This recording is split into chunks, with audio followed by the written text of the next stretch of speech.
I recently sent a circular to all the elders of our churches saying, see if there's reverence in the songs that you sing in your churches. There's a lot of worldly songs that have come into the church. What do I mean by worldly? Written by people who don't have reverence themselves for God. Written by people who are more interested in money. I mean, tell me this honestly. Would you rather listen to a preacher who you know is only preaching to get your money or for money, and who will only preach a sermon if he thinks he can copyright that sermon and make some money out of it and royalty out of every sermon he preaches? Would you rather listen to a preacher like that or someone who says, hey, this is free, man. You don't have to pay for anything. There's no copyright on it. You can go and preach it somewhere else.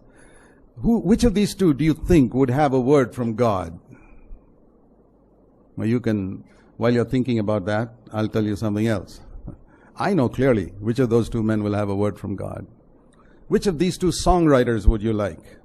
Someone who's devoted to God and wrote a song because of his devotion to God. He doesn't put any copyright on it. He says, I don't want any royalty. This is for everybody to sing, man. Anybody can publish it and sing it for the glory of God. Or a person who writes 3-4 lines in a chorus, 3 of those lines are repeated 5 times, and says, I'm going to charge royalty on this. Every book that ever publishes these 4 lines, they've got to pay me royalty. And every CD that ever uses these songs has got to pay me royalty. You think that guy is likely more to have a word from God in his songs?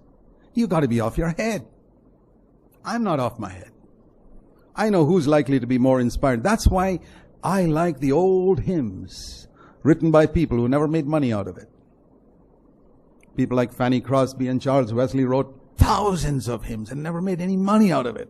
Today, a fellow writes 4 lines of a chorus and he's making money out of it. What's that?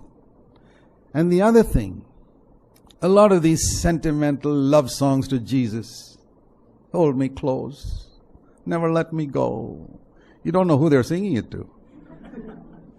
By these half-converted cowboys who wrote love songs to their girlfriends in the old days and now writing it to Jesus.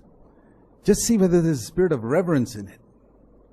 See if there's a spirit of reverence that brings you close to God, or just makes you sentimental, frothy type of emotion to Jesus that makes you think you love Jesus with teary-eyed singing for 3 hours on Sunday morning, and you go and watch internet pornography on Monday.